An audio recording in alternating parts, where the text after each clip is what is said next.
Sí, ok. 5, 10, 15, 20, 25, 30, 35, 40, checando monitores de prensa. Ok, ok, sí, ok. Sí, ok. Ok.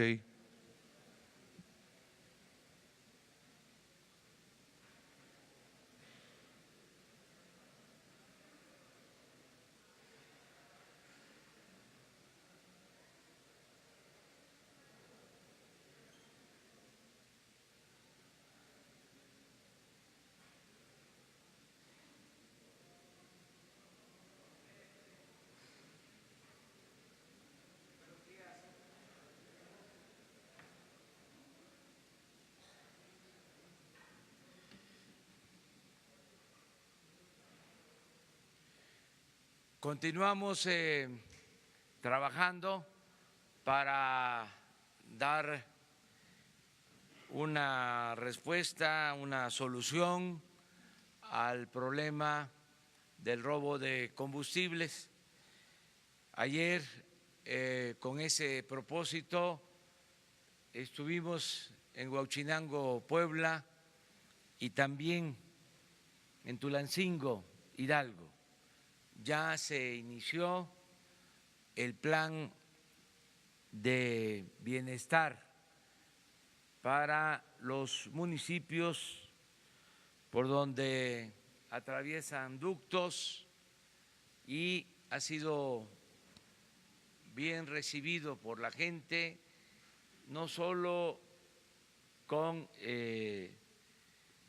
el propósito de que se beneficie a los ciudadanos que por necesidad tienen que dedicarse a estas actividades, sino también por la colaboración de la misma gente.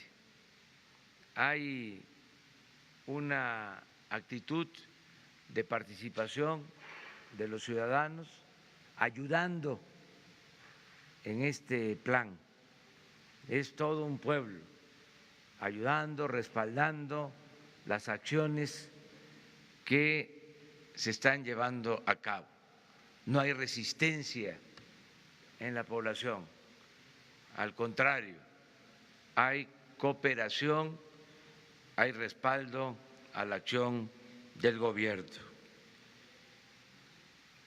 Esto ha llevado a que la misma gente esté ahora denunciando las tomas clandestinas que existen. Antes no querían meterse por una serie de consideraciones, hacer denuncias, ahora están ayudando comunidades completas. Esto pasó ayer en Hidalgo y sucede en otras partes. Vamos hoy a informarles sobre los heridos, los que están hospitalizados luego de esta tremenda desgracia. El doctor Jorge Alcocer va a informarles. Posteriormente vamos a señalar algo relacionado con lo que mencionaba de tomas clandestinas encontradas en el mismo municipio, pero dadas a conocer por la gente que está ayudando, y luego la aplicación de un sistema para que entre todos controlemos, para que el mercado controle el precio de las gasolinas. Es algo legal, es nada más tener la información, es un plan, una aplicación que se llama ¿Quién es quién? En el precio de las gasolinas. Ya existía el sistema, pero nadie lo conocía. Y es una muy buena aplicación que hoy se va a presentar para saber cuánto cuestan las gasolinas y que la gente libremente opte por ir a cargar en la estación en donde esté mejor el precio. Ya después vamos a pasar, es la segunda etapa, a que se entreguen litros de a litro, pero primero el precio, porque sí hay algunas diferencias considerables.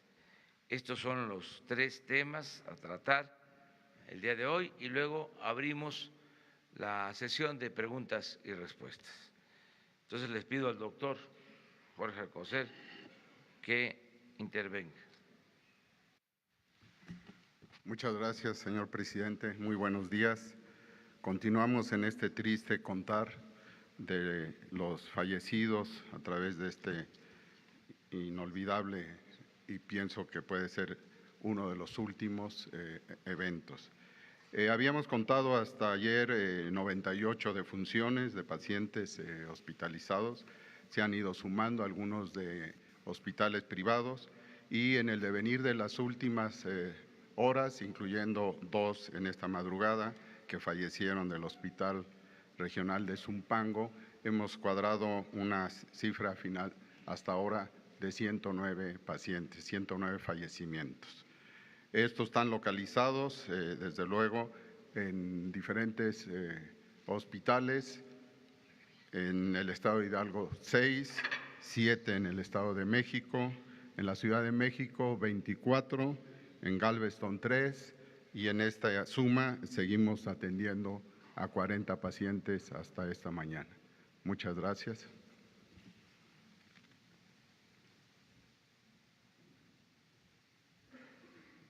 Con su permiso, señor presidente.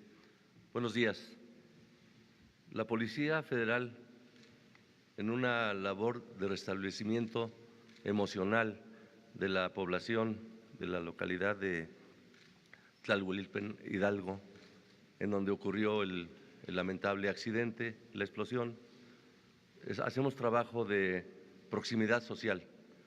El trabajo social a cargo de policías federales, psicólogos expertos en atención emocional, ha logrado mantener no solamente la seguridad perimetral de la población de la localidad, a efecto de evitar riesgos de accidentes, y ha sido la propia sociedad, la comunidad, la que nos informó la existencia de 14 tomas clandestinas de altísimo riesgo que estaban en las inmediaciones de esa población en el desarrollo de los ductos de Pemex.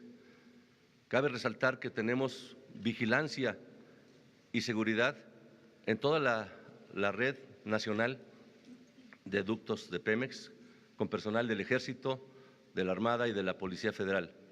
Por lo que se refiere a esta labor, la comunidad nos llevó hasta 14 puntos en donde, como pueden ver en las imágenes, existían tomas clandestinas. Ante el riesgo que tiene la propia comunidad, nos llevaron a inhabilitarlas, se le dio vista a Seguridad Física de Pemex y al Ministerio Público Federal y se procedió con toda la cautela a asegurar cada una de las tomas. No hubo fugas de combustible ni bajas de presión. El sistema sigue operando felizmente en condiciones que le da suficiencia para mantener el abasto a las ciudades y a la población de nuestro país. Es cuanto, señores. Buenos días. Con su permiso.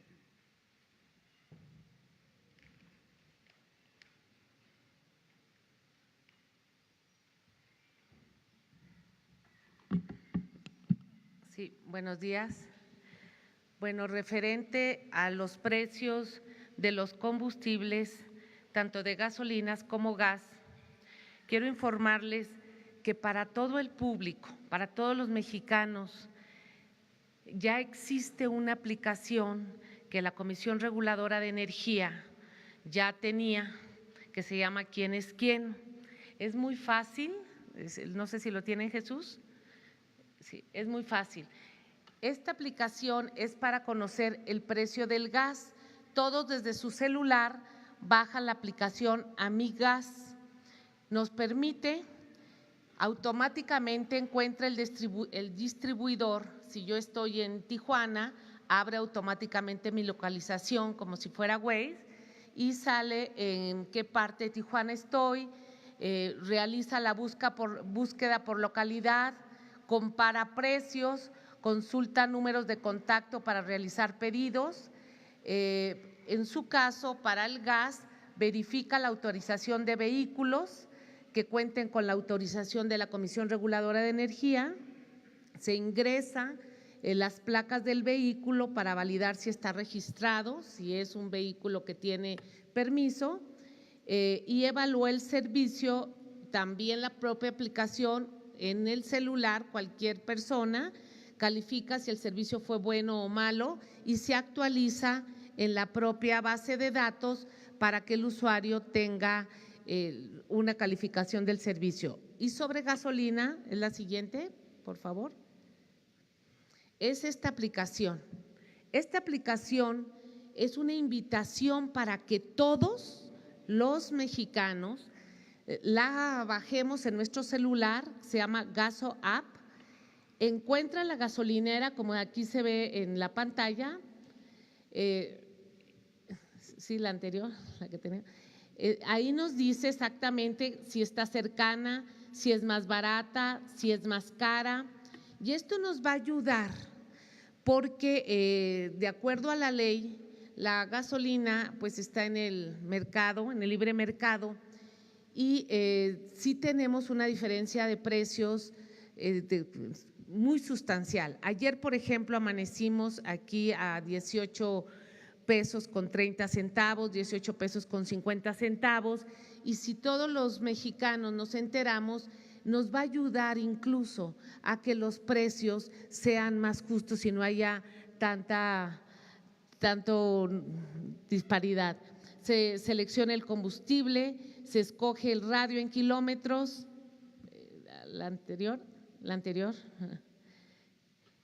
la principal, exactamente. Evalúa el servicio de las gasolineras, termina uno de cargar, evalúa, reporta precios en caso de que no correspondan con los de la aplicación. Hay una opción, si me decía la aplicación que costaba tanto, también lo reporta y sobre todo son los precios 60 minutos antes de que uno vaya a cargar, o sea, cada hora se están actualizando los precios. Entonces, esa es la invitación para que todo mundo bajemos nuestra aplicación, es de la Comisión Reguladora de Energía, ya tenía tiempo, no se conocía y pues es importante que todos la tengamos. Muy bien, esto es básicamente la información.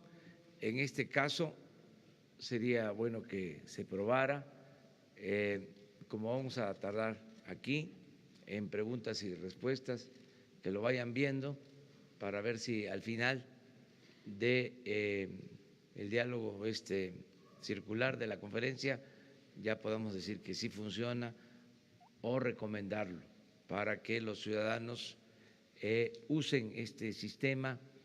Debo aclarar que los distribuidores de combustibles se han portado bien en general, no se han aprovechado de la circunstancia. Son muy pocos los que han mantenido elevados los precios. La mayoría de las gasolinerías han mantenido un precio razonable de acuerdo al margen de utilidad que se tiene establecido en el mercado, pero es para evitar que unos pocos actúen indebidamente.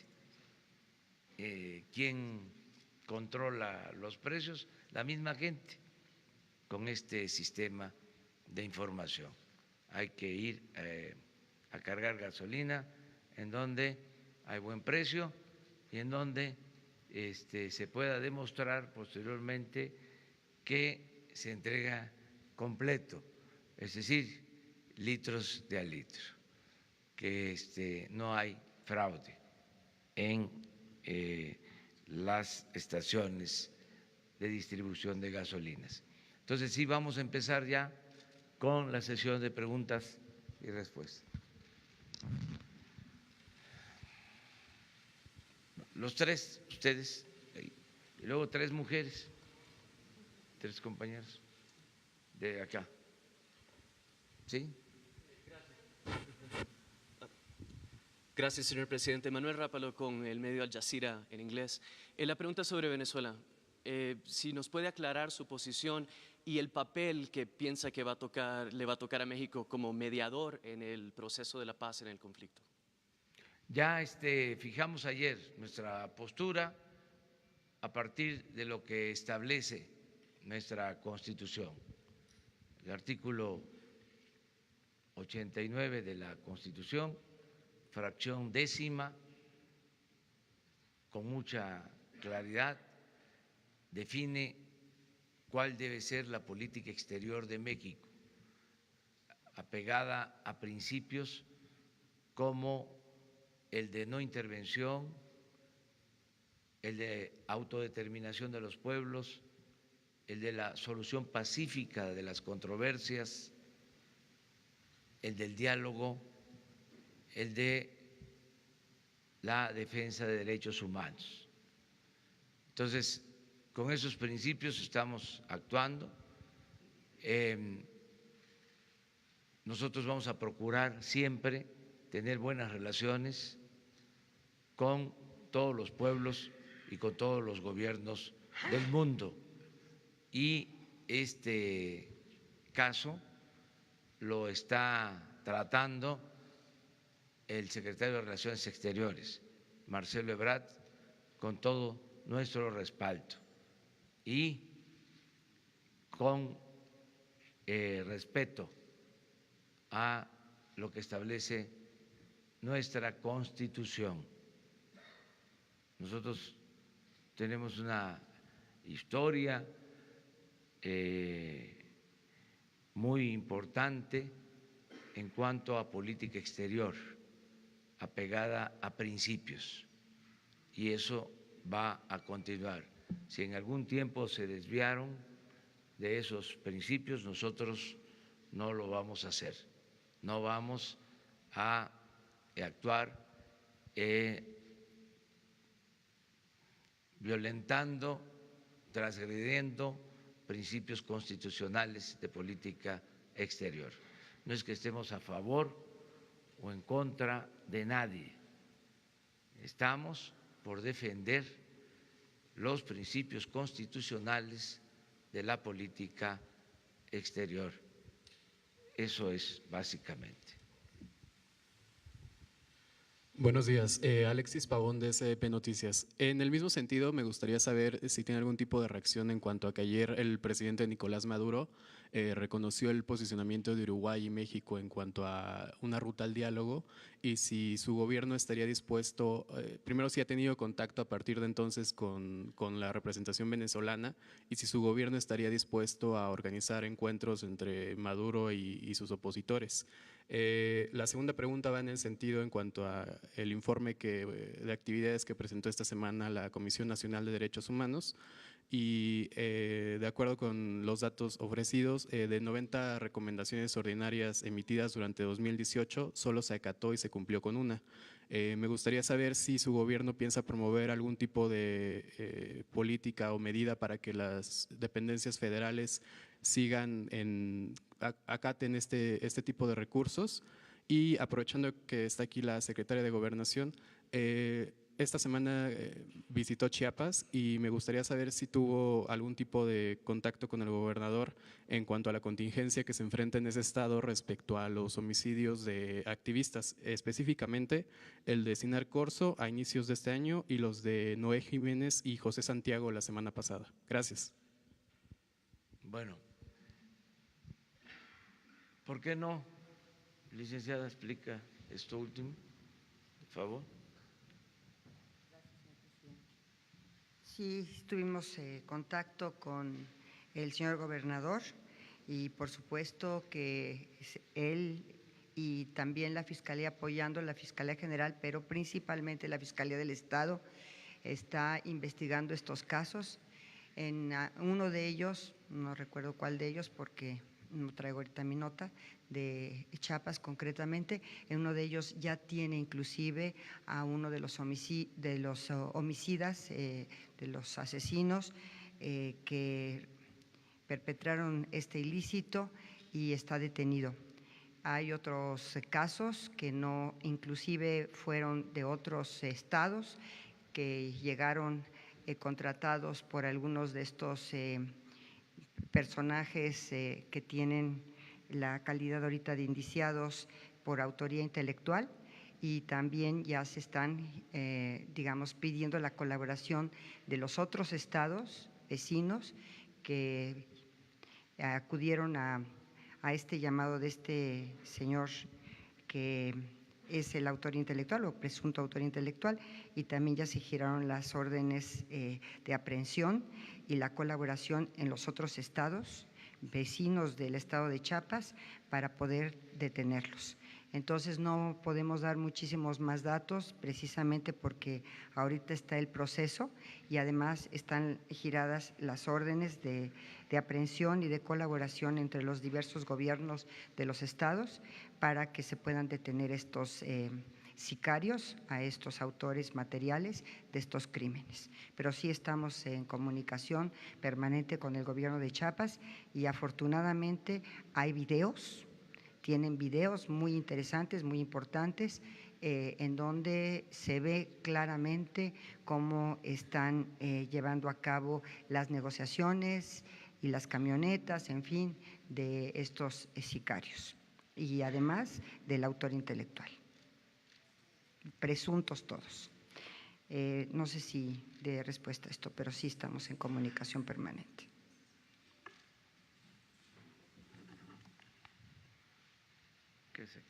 Nada más también para comentarles que acerca de las recomendaciones de la Comisión Nacional de Derechos Humanos, hemos hecho el compromiso de acatarlas, de hacer caso a todas las recomendaciones de la Comisión de Derechos Humanos. Vamos nosotros a proteger a quienes son víctimas de violación de derechos humanos. Aquí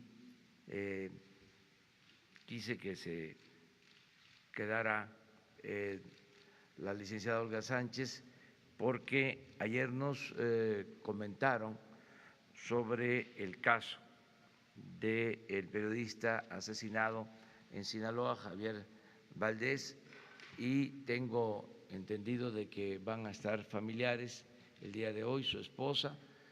Le he pedido a la secretaria de Gobernación que le atienda personalmente, que le dé toda la información que tenemos, que platique con ella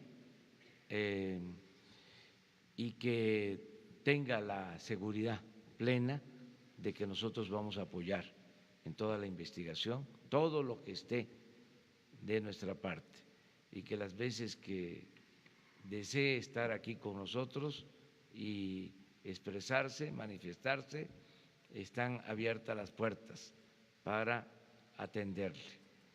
La licenciada tiene un informe que presentarle, no lo queremos hacer público por razones de tipo legal, pero que se les va a informar ampliamente y vamos a estar nosotros al tanto de esto, y si pasa el tiempo y no hay avances, que venga con nosotros y que aquí se pueda expresar. Esta es una tribuna también para todos los ciudadanos. ¿Tiene interés en decir algo? Pásale. O acá.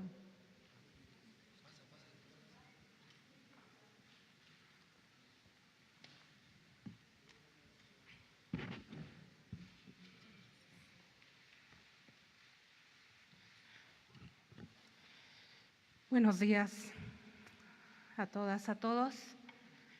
El día de ayer que una compañera de un medio de comunicación le pregunta al presidente en torno a la información que ustedes ya conocen en cuanto a que son los hijos, que fueron los hijos de Joaquín Guzmán Loera quienes asesinaron o mandaron asesinar a Javier.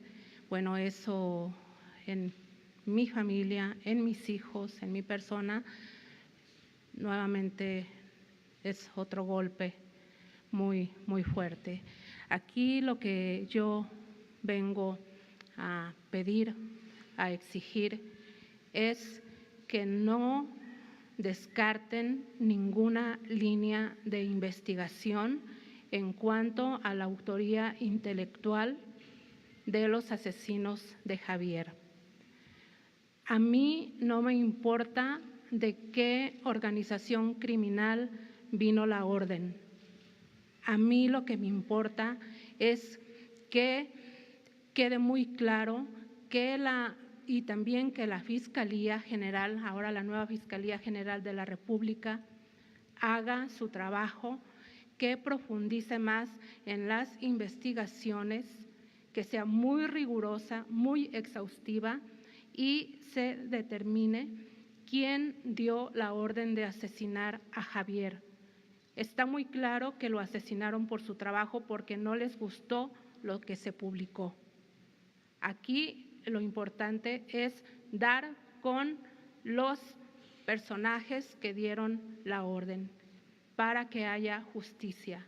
Es lo que yo puedo pedir en este momento, que es lo más importante. ¿Quién dio la orden? ¿Quién está mintiendo y quién tiene la razón? Exigimos verdad, exigimos justicia y exigimos castigo para los asesinos de Javier, los materiales, pero sobre todo los intelectuales.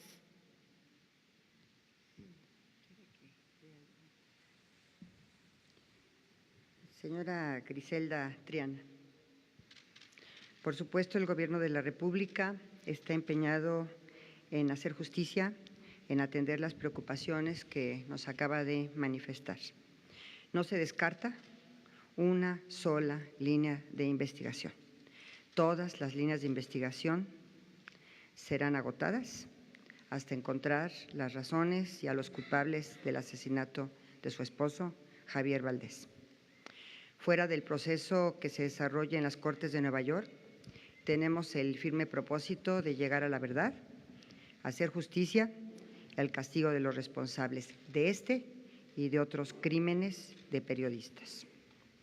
El Gobierno de la República del presidente Andrés Manuel López Obrador nos ha instruido precisamente estamos convencidos de que el ejercicio de la libertad de expresión y las garantías del derecho a la información son la base de una democracia plena y representativa de la ciudadanía.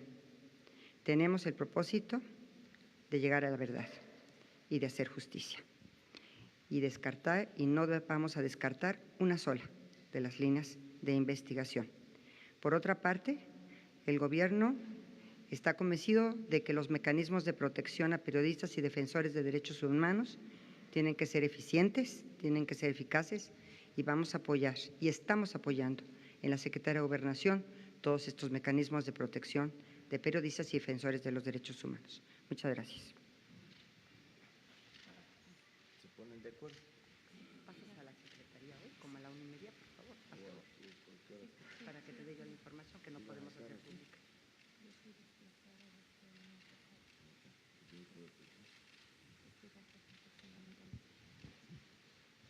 Te espero allá.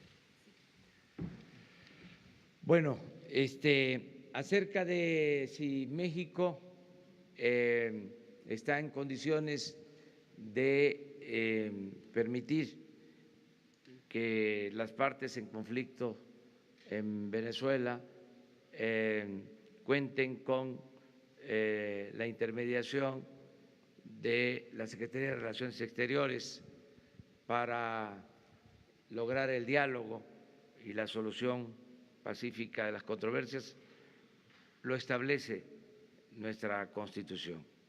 Sí podríamos hacerlo, pero no lo podríamos llevar a cabo si no hay la petición de las partes. No vamos a ser oficiosos. Nosotros vamos a respetar nuestros principios y si las partes lo solicitan, estamos en la mejor disposición de ayudar para que haya diálogo y sin el uso de la fuerza, de la violencia, se resuelven los problemas. También sin descartar el respeto a la legalidad y a la democracia. Diálogo, eso es lo mejor en todos los casos, no tomar partido, buscar la solución pacífica a estos conflictos. Hasta ahí es nuestra actuación y tiene instrucciones, repito, el secretario de Relaciones Exteriores para apoyar en la medida de nuestras posibilidades, sin injerencia en el conflicto. Esto tiene que ver con una tradición histórica de nuestro país en política exterior. No nos debemos de meter en asuntos de otros pueblos y de otras naciones porque no queremos que ninguna hegemonía, ningún gobierno extranjero intervenga en los asuntos que solo corresponden a los mexicanos. Ese es el principio general. Bueno, entonces vámonos por acá con mujeres, compañeras. Hola, presidente, buenos días. Rosa Elena Soto, de Acústica Noticias y La Neta Noticias. Pues muy cerca de Huachinango, donde fue ayer a esta gira para hablar con los pobladores, está una hidroeléctrica en Necaxa. Ahí se entregaron concesiones el sexenio pasado a la empresa Motangil y al ESME. Muchos de estos contratos hay señalamientos de que estuvieron plagados de corrupción. Yo le preguntaría, señor, si se revisarán los contratos de las denuncias que se presentaron en su momento al respecto, también si hay huachicol eléctrico, si se van a revisar estos contratos y a estas personas que se les dieron estos contratos en su momento el sexenio pasado, ¿de qué magnitud es el huachicol en el sector energético eléctrico? Pues es que está plagado el gobierno de huachicol. Hay huachicol en las distintas áreas del gobierno, huachicol en la compra de medicinas, huachicol en la industria eléctrica, Huachicol, también en la construcción de obras, Huachicol arriba y abajo, y vamos a terminar con el Huachicol, vamos a terminar con la corrupción y se va a revisar todo, no va a haber impunidad. En estos contratos hay revisión y si hay denuncia van a seguir su curso en las instancias correspondientes. Tenemos que buscar una solución a el conflicto que se originó con el despido de más de 40,000 trabajadores de la empresa de Luz y Fuerza del Centro. Están por todos lados. Parte de esto que menciona de la empresa Necaxa tiene que ver con un grupo de trabajadores de la empresa de Luz y Fuerza del Centro. Le he pedido a la secretaria de Energía, Rocío Nale, que hable con todos, porque complica la situación el hecho de que están divididos. Tenemos que buscar la forma de unificarlos, sobre todo a los trabajadores, tomando en cuenta también la opinión de los antiguos dirigentes. Este era un sindicato ejemplar, era el sindicato posiblemente más democrático de México durante muchos años, hasta que lo quebraron, lo destruyeron con saña en el periodo neoliberal. Entonces, tenemos que buscar la forma de ayudar a los trabajadores y de resolver casos de corrupción que se hayan presentado, no atribuibles a los trabajadores, sino a empresas que se valieron de la ocasión. Pero en eso estamos. Aprovechando, pues en la semana Javier Lozano mencionaba que el despido de trabajadores, de burócratas que se da en su sexenio es comparable con el que se dio en la época de Felipe Calderón, con esta situación del SMI. No, ¿Qué piensa al nosotros no. respecto? El ajuste se hizo arriba, nada más se cortó el copete de privilegios. Los trabajadores de base sindicalizados se respetaron. Lo dijimos, compañera, a ver, allá atrás, las dos, y luego. Buenos días, presidente. Ruth Muñiz, de Ruido en la Red y Quinto Elemento Lab. Preguntarle, y aprovechando que está la secretaria de Gobernación, entre 2015 y 2018, la Secretaría de Gobernación le asignó a 27 entidades más de 4,000 millones de pesos para la implementación de la alerta de género. Dinero que los estados gastaron en todo menos en el mecanismo y que, bueno, se ha visto reflejado en el incremento de este delito. Saber si hay algún mecanismo de fiscalización que vaya a hacer la Secretaría de Gobernación para cómo están gastando las entidades este dinero y saber si ya hay algún plan específico de su gobierno para atender esta problemática. Usted ha dicho que va a atender la seguridad pública de todos, pero sabemos que el feminicidio es un delito específico que requiere atención específica.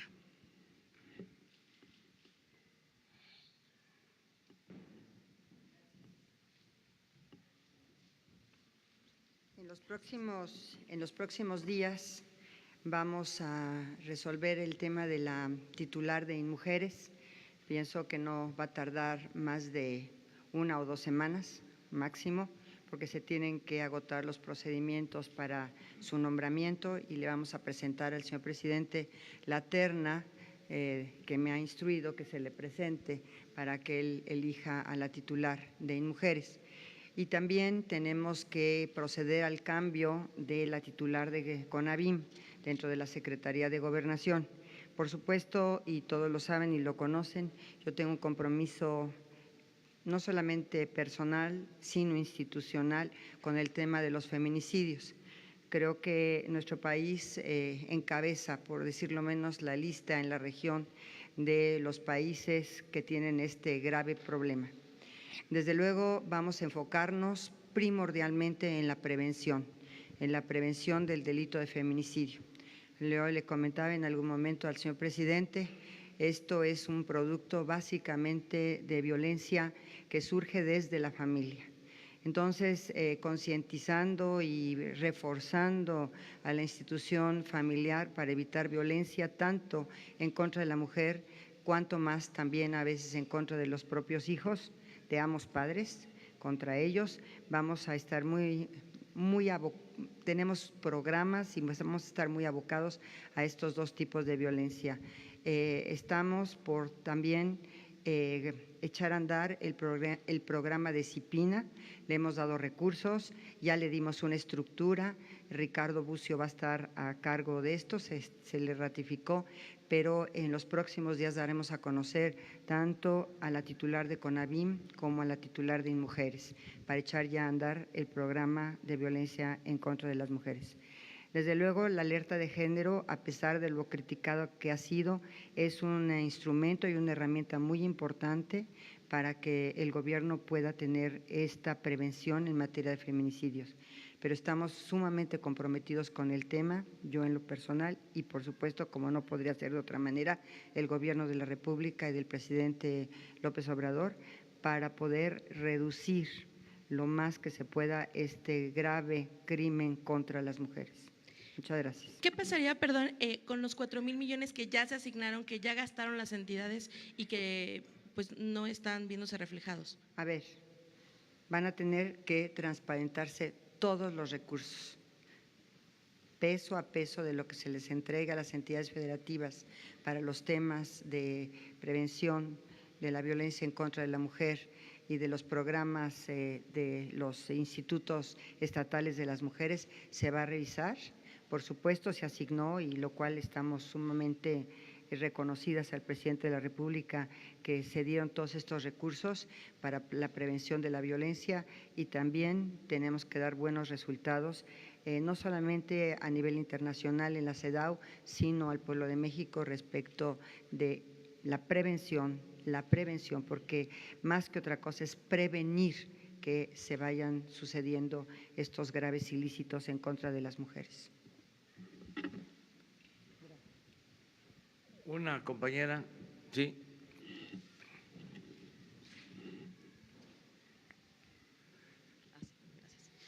Hola, buenos días.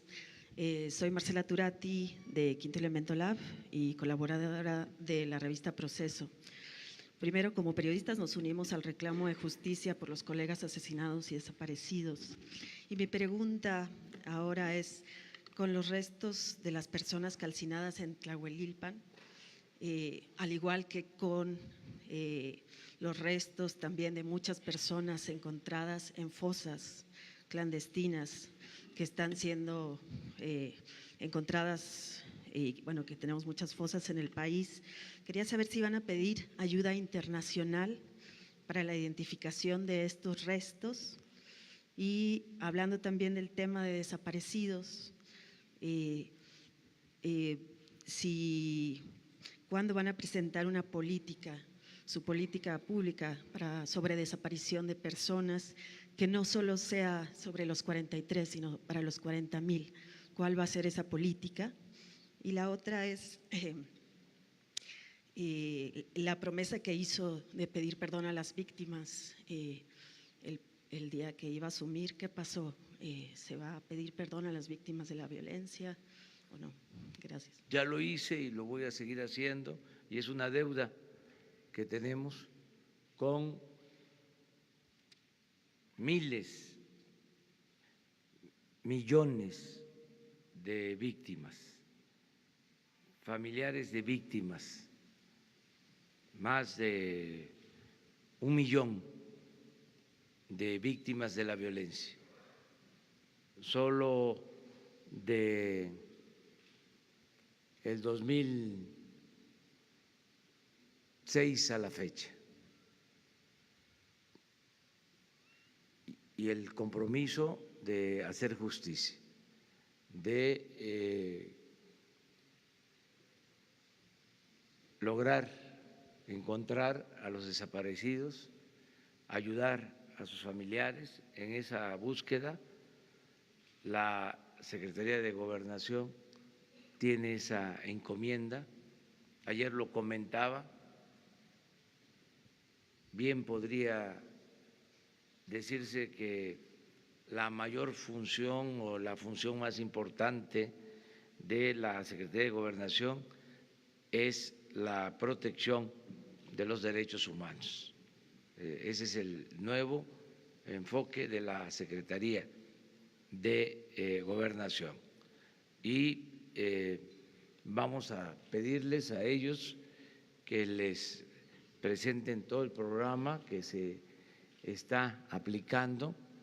Ya se ha dado a conocer, hemos estado en reuniones con víctimas desde antes de que tomáramos posición del gobierno y lo vamos a seguir haciendo.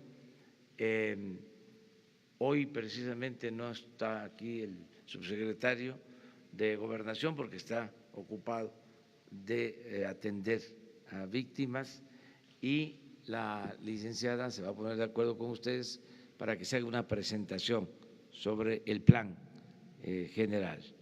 Eso es lo que puedo yo comentar. Perfecto. Entonces vamos a esperar esta presentación, que nos avisen para… ¿Y va a pedir ayuda internacional para la identificación de restos y de restos de fosas también? Todo lo que se necesite. Nosotros no nos vamos a cerrar, no vamos a ocultar la verdad. Ese es un distintivo del nuevo gobierno, la transparencia, el que la vida pública sea cada vez más pública, no ocultar nada. Aunque se trate de temas muy dolorosos, decirlo, no evadir nuestra responsabilidad, ¿no? Para nada. A ver, 3 hombres. Vamos, Ricardo. Señor presidente, si me permite, en homenaje a Javier Valdés, quien nos dejó una lección de vida en lo profesional y en lo personal, a todos quienes lo tratamos.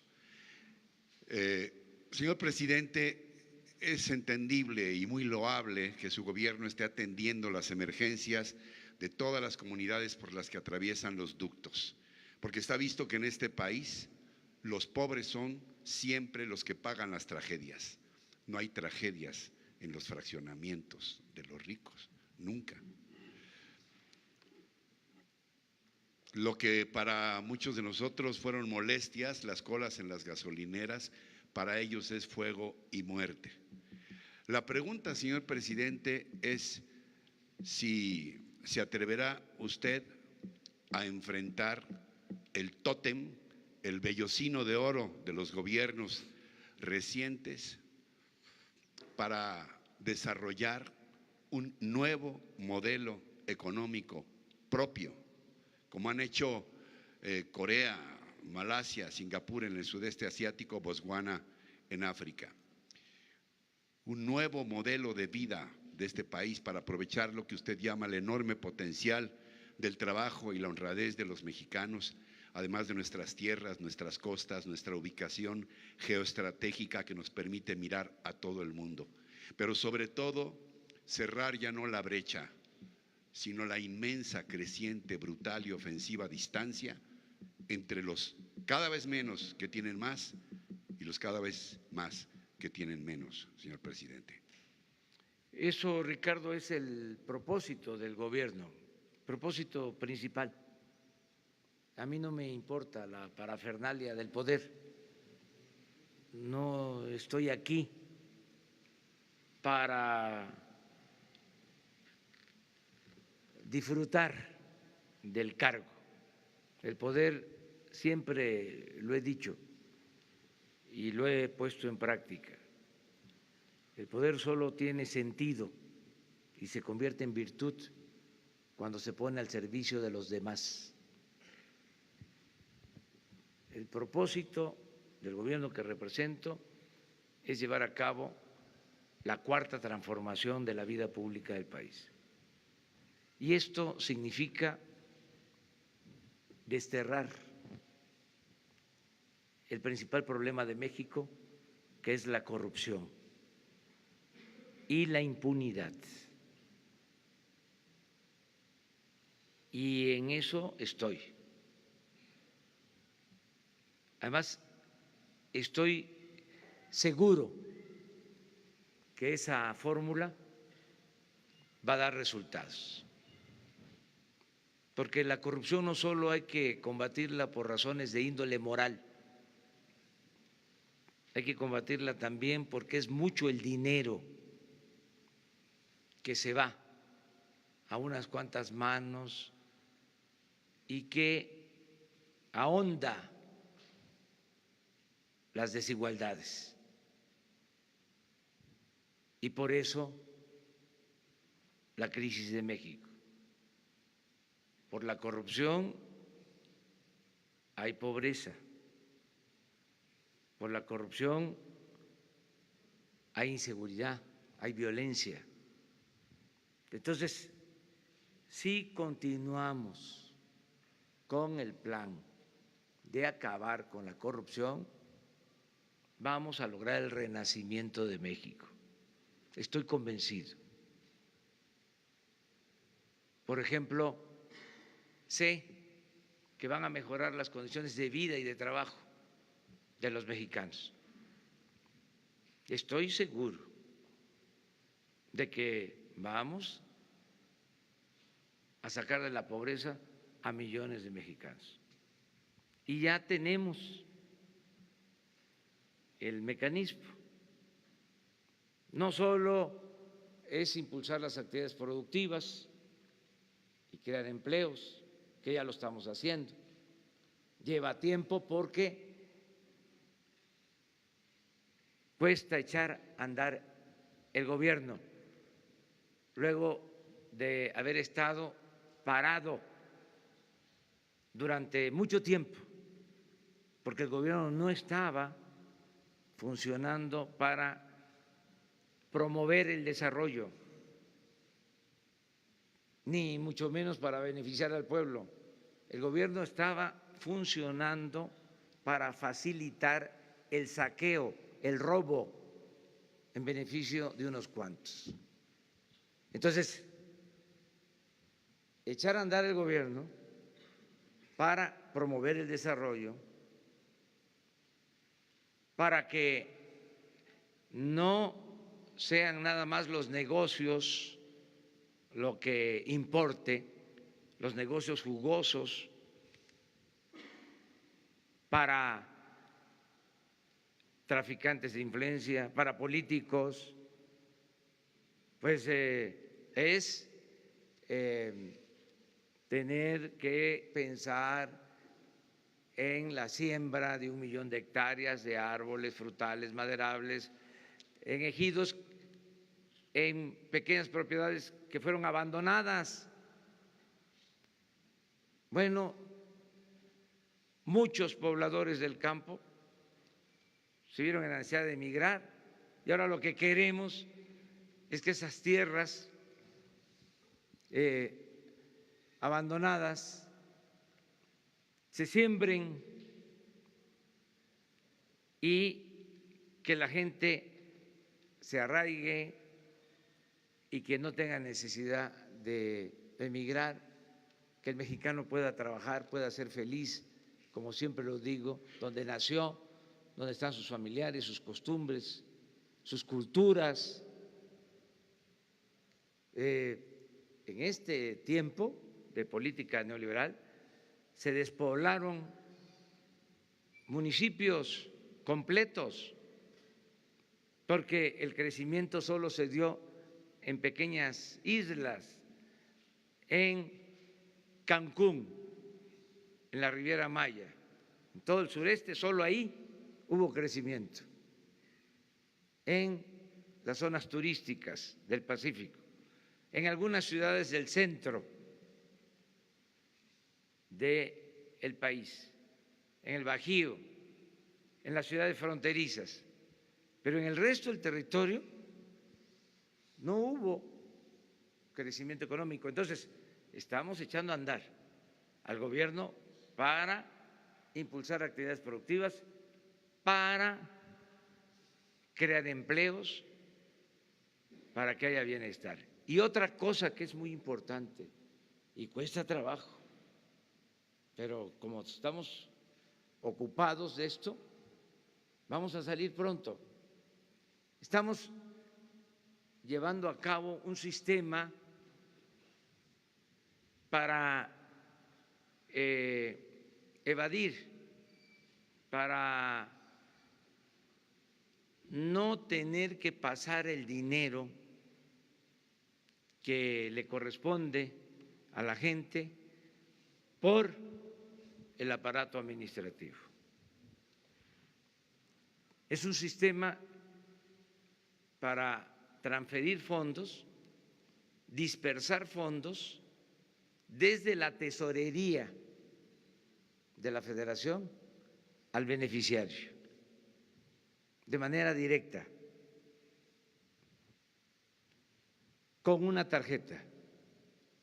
Se está haciendo un censo de bienestar para identificar al adulto mayor, a la persona con discapacidad, al productor del campo, al que está estudiando y necesita una beca, pero no entregar esos recursos a ninguna organización,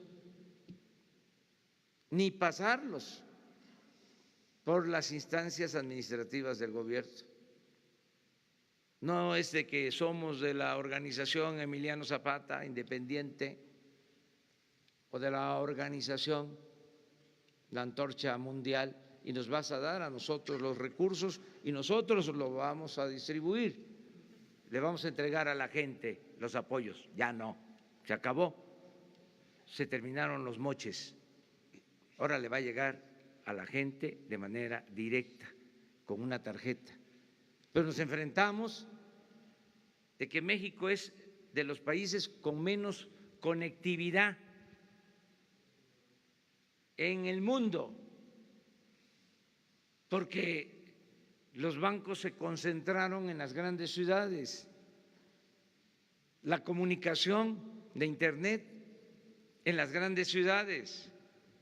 Solo el 25% del territorio tiene posibilidad de comunicación con teléfono móvil. A veces los técnicos hablan de la inclusión financiera y ya están haciendo operaciones por teléfono, porque existe Internet, pero en nuestro país no hay ni siquiera comunicación por telefonía móvil en cabeceras municipales. Entonces, tenemos que crear toda esta infraestructura. Y se habló de reforma de las telecomunicaciones. ¿Y en qué se benefició la gente? Si no hay Internet en hospitales, ni en centros de salud, ni en escuelas, ni en los caminos, ni en las plazas públicas. Entonces, todo esto lo estamos ordenando y yo espero que a más tardar a la mitad de este año, cuando estemos cumpliendo 6 meses, esté echado a andar todo el gobierno con una nueva concepción, con una nueva filosofía. Y entonces sí, vamos a atender el fondo del problema, que es el de la corrupción que produce desigualdad y pobreza. Entonces sí podemos hablar de un nuevo modelo económico, señor presidente. Un nuevo modelo económico. Gracias. Un nuevo modelo económico. Gracias, presidente.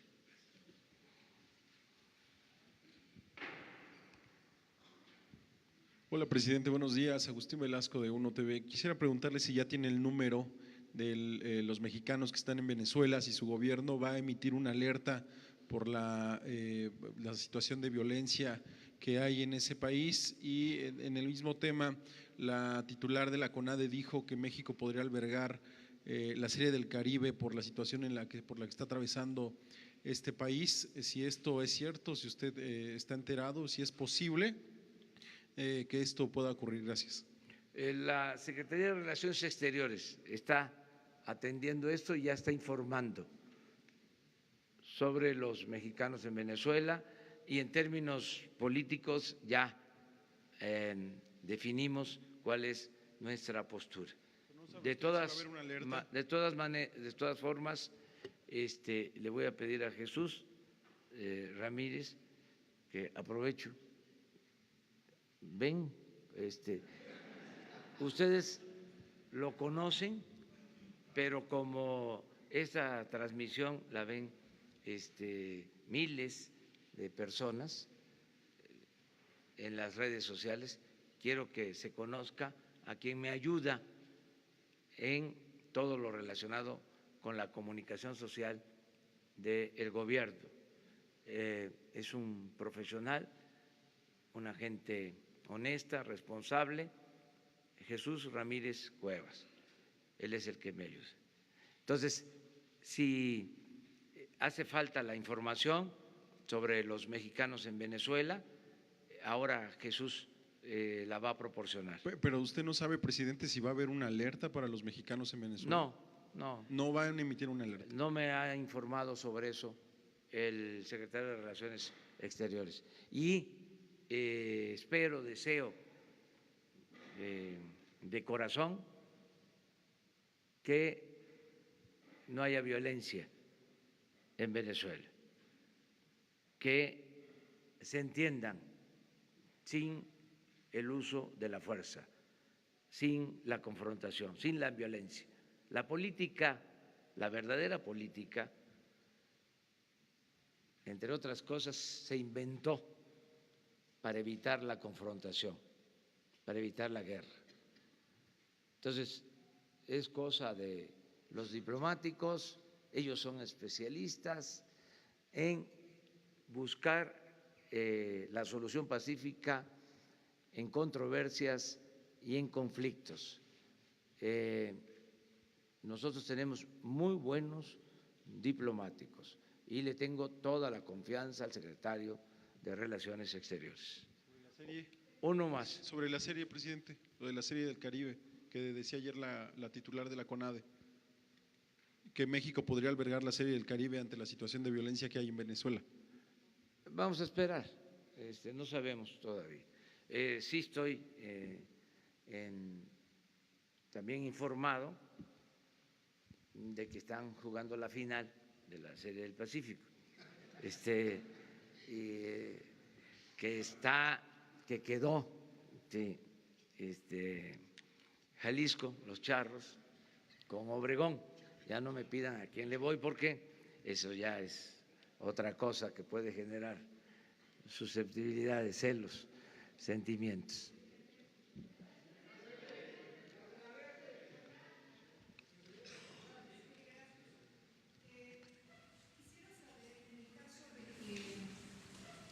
En el caso de que el gobierno de Venezuela le tomara la palabra y decidiera solicitar una intermediación del gobierno de México, ¿estaría dispuesto a que las negociaciones o mesas se establecieran aquí, en nuestro país, como ha sucedido ya históricamente con otros conflictos en Centroamérica?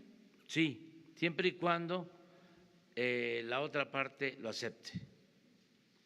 O sea, que lo soliciten las partes y estamos dispuestos nosotros a ayudar en la conciliación.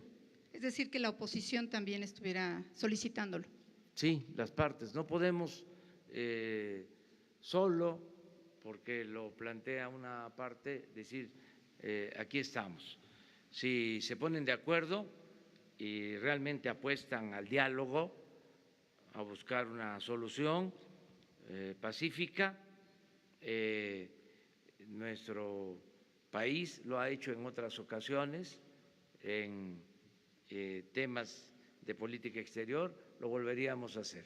Sí, servimos como intermediarios, como conciliadores, para buscar una salida pacífica, no la imposición, no la fuerza, no la decisión de las hegemonías, sino que con el diálogo se piense en la población, en este caso de Venezuela, se piense en el pueblo de Venezuela y se evite la violencia. La no violencia es nuestro estandarte, la no violencia. Gracias. Y nada más agregar, si sería posible que en la información que nos emiten a los medios de comunicación a través de los grupos de redes sociales que tenemos establecidos con la vocería, si nos pueden dar datos a través de un boletín, un comunicado oficial, porque nos han estado dando algunas informaciones informales que después parece que no tienen el sustento de la propia Secretaría de Salud. Gracias. Muy bien. Ya tomó nota, Jesús. Bueno.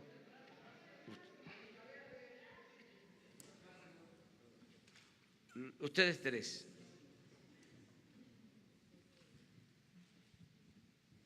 Buenos días, señor presidente. Muchísimas gracias. Soy Patrick Timos de UPI, United Press Internacional. Hoy en Tijuana el gobierno de los Estados Unidos va a empezar a regresar centroamericanos a este país. Y realmente estoy recibiendo muchísima información confusa del secretario de INAMI. ¿Qué se puede decir al respecto? ¿Qué plan hay para recibir estos centroamericanos? Y si ustedes van a terminar el programa de visas humanitarias, como dijo el Tonatiuh Guillén a un reportero estadounidense ayer. Muchas gracias. Tengo información de la secretaria de Gobernación y del secretario de Relaciones Exteriores sobre este tema, y hoy a la 1:00 p.m.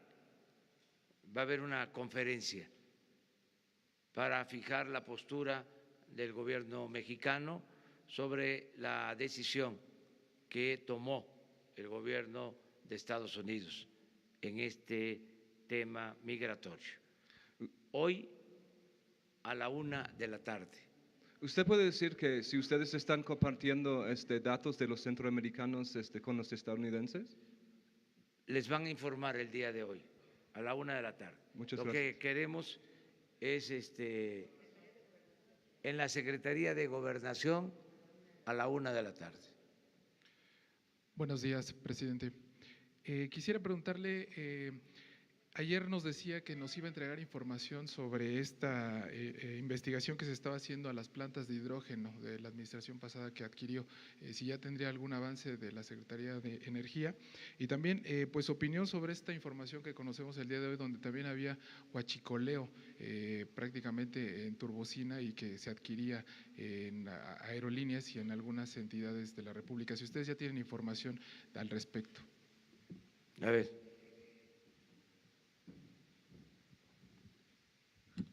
Referente a las ventas que se hicieron de las plantas de hidrógeno de Pemex. Ayer salió un comunicado, un medio, sobre la venta de 3 plantas. Se realizaron nada más en 2. En la refinería de Tula Fue un contrato de compraventa de la planta de hidrógeno entre Pemex Transformación Industrial y Air Liquide México, SADRL DCB. Se formalizó mediante un proceso de adjudicación directa para el proceso de selección del comprador de la planta, quien fue Air Liquide, es una empresa francesa. La Dirección Corporativa de Alianzas y Nuevos Negocios de Pemex subcontrató para la evaluación y estudio del mercado a una empresa que se llama A.T. Kearney. Esto se dio el 31 de agosto del 2017. El precio de la compra fue de 51.526.000 millones de dólares, más el impuesto del valor agregado. ¿Quiénes firmaron por parte de Pemex?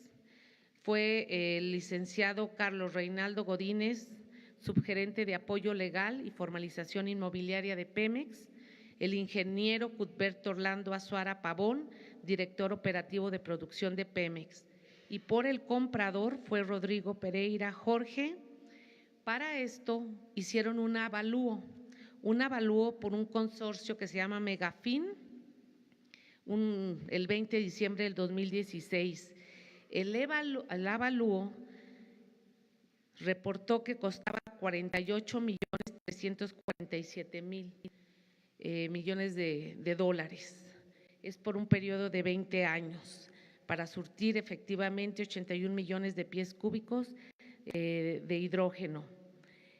Esto obliga a que Pemex, de su planta que ya tenía, que era de ellos, la refinería, cuando se conforma, se pone una planta de hidrógeno. La planta de hidrógeno tiene la función de hidrodesulfuración del producto, también puede hacerse un hidrocraqueo de la molécula. Para eso se usa el hidrógeno. Las refinerías producen por sí en la planta reformadora hidrógeno. Sin embargo, no sé si tengan aquí el mapa que les di, se entregó y obliga a que Pemex pague lo equivalente a $1 millón por mes a esta empresa, surta o no surta hidrógeno. Por supuesto, estuvimos ahí en Tula, es una planta que era de propiedad, estábamos recolectando los datos para que la Secretaría de la Función Pública investigue. La de Cadereyta, fíjense, la de Cadereyta se había hecho el mismo proceso, pero no les dio tiempo, no firmaron porque tiene el gerente de la planta, de la refinería que firmar, no firmó, los trabajadores no firmaron la entrega y a pesar de que se hizo todo el proceso, la última parte que fue el acuerdo, o sea, pagar para que la planta se rehabilitara, era parte del acuerdo, la tenían que arreglar y entregar, no se hizo y por eso Cadereyta no se entregó. Madero, efectivamente el contrato de compra-venta fue entre Pemex Transformación Industrial y Linde Hidrógeno SADCB, se formalizó mediante un proceso de adjudicación directa para el proceso de selección del comprador de la planta. La Dirección Corporativa de Alianzas y Nuevos Negocios de Pemex subcontrató para la evaluación y estudio del mercado a la empresa Aclara, fue con fecha 11 de abril del 2018, el precio de compra fue de 31.893.000 y más el impuesto del valor agregado. ¿Quiénes firmaron por parte de Pemex como vendedores? El licenciado Carlos Reinaldo Godínez, subgerente de apoyo legal y formalización inmobiliaria de Pemex, el ingeniero Jorge Humberto Freire Rizo, subdirector de producción de petrolíferos de la Dirección de Producción de Pemex Transformación Industrial. Por el comprador, el representante Robert John Kappelman, y el avalúo también fue por el consorcio Megafin, la misma empresa. el 20 de diciembre del 2016 y ellos determinaron que valía $29,145,000. Obliga a que la refinería de Madero pague equivalente a 16 millones de pesos por mes mensualmente a esta empresa para que nos surta hidrógeno, ya sea que se ocupe o que no se ocupe, un volumen por 42 millones de pies cúbicos por 20 años. Aquí les quiero comentar que ya tenemos los datos, lo estoy presentando a la Secretaría de la Función Pública y estos son parte de los quebrantos que se hicieron a la empresa, porque esas plantas eran de Pemex. Se tiene todo un articulado de que era necesario, de que iba a tener mejor calidad, de que con esto se iban a evitar paros programados, y no es cierto, pues es una planta que nació con ello. Ayer estuvimos en Salina Cruz, presidente, y la refinería de Salina Cruz no tiene planta de hidrógeno, o sea, así nació el concepto, y hoy con el crudo que está llegando, que tiene un poco más de azufre, se ve la necesidad de pensar en una planta de hidrógeno. Sería como para 22 millones de pies cúbicos y esa planta nueva cuesta alrededor de $100 millones.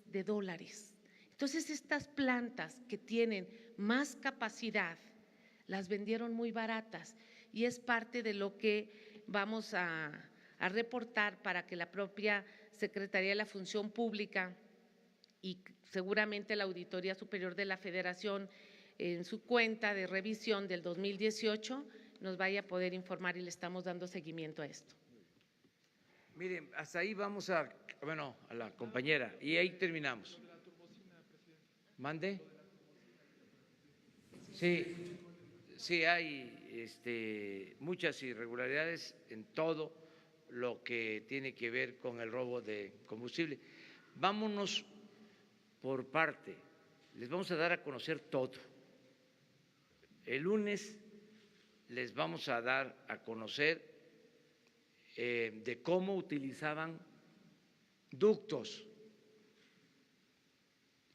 para almacenar gasolina robada.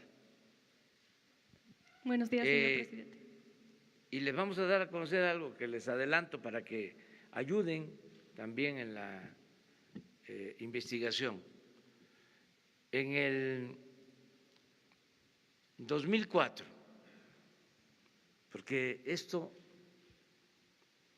viene de tiempo atrás, hay quienes piensan que fue en el sexenio pasado. No, esto viene de tiempo atrás. En el presupuesto del 2004 se aprobó un artículo transitorio para que se adquiriera una sustancia y se marcara la gasolina para evitar el robo, para distinguir la gasolina robada y la gasolina de Pemex. ¿Qué creen que pasó? El Ejecutivo en ese entonces, no voy a mencionar nombres, presentó una controversia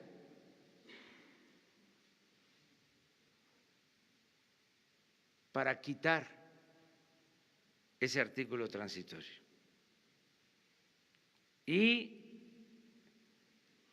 el Poder Judicial, la Suprema Corte,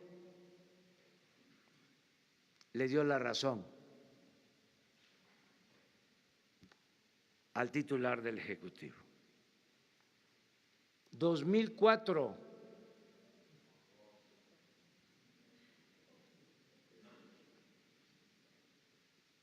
Entonces, todo esto se tiene que conocer y que los ciudadanos tengan todos los elementos, independientemente de si existen delitos de omisión, independientemente de eso, que nos enteremos, porque parece como si esto hubiese surgido de la noche a la mañana, y también de manera respetuosa, fraterna, cariñosa. Le pido a los que se dedicaron a defender al régimen corrupto, sobre todo a la política económica neoliberal, que es el tiempo de la autocrítica, ya no seguir en la autocomplacencia. Es tiempo de rectificar y de hacer una revisión en lo personal. ¿Cómo fue que se toleraron estos atracos, estos abusos? ¿Qué responsabilidad tenemos cada uno de los mexicanos? No seguir ocultando la verdad y seguir en lo mismo. Vamos a cambiar todos, vamos a rectificar, vamos a ayudar a que se limpie el país de corrupción. Se dedicaron, decía, a hacer negocios, a transferir bienes públicos a particulares. Predominó el soborno, el beneficio personal, se abandonó al pueblo. Es que nuestro país es muy fuerte, tiene muchas riquezas naturales y un pueblo bueno, trabajador, honesto. Por eso se han resistido pues todas las calamidades. Y saben también que nos ha ayudado mucho nuestra cultura. La cultura ha sido nuestra salvadora, es lo que nos ha sacado adelante. Por eso hemos enfrentado epidemias, inundaciones, terremotos, malos gobiernos, todo, y salimos adelante. Y yo espero que ahora salgamos adelante, de nuevo, con la participación de todas y de todos. Muchas gracias, nos vemos, vamos a Tuxpan, Nayarit y a Tecuala, y mañana vamos al Rosario, Sinaloa, y vamos a Culiacán, y el domingo va a haber algo muy importante. Vamos a iniciar el plan de fomento a la lectura en Mocorito, Sinaloa, y vamos a estar también en Guasave el domingo, y nos vemos el lunes en la mañana por acá. Muchas gracias. Señor, la última pregunta acá, señor. De la Agencia Informativa de Educación de México, Televisión Educativa, Sharon Smook, sobre la gira que dio ayer en Puebla y en Hidalgo, mencionó o habló más bien a las personas sobre la necesidad de reforzar los valores en los jóvenes. Si nos pudiera comentar qué papel juegan los adultos en esta situación y la cartilla moral, y también recordar que ayer fue la primera vez que se conmemoró el Día Internacional de la Educación. Si nos puede decir en su gobierno qué papel tendrá el tema educativo. La primera pregunta del lunes para responder, ¿ya? La cartilla moral. ¿De acuerdo? Ahí quedamos.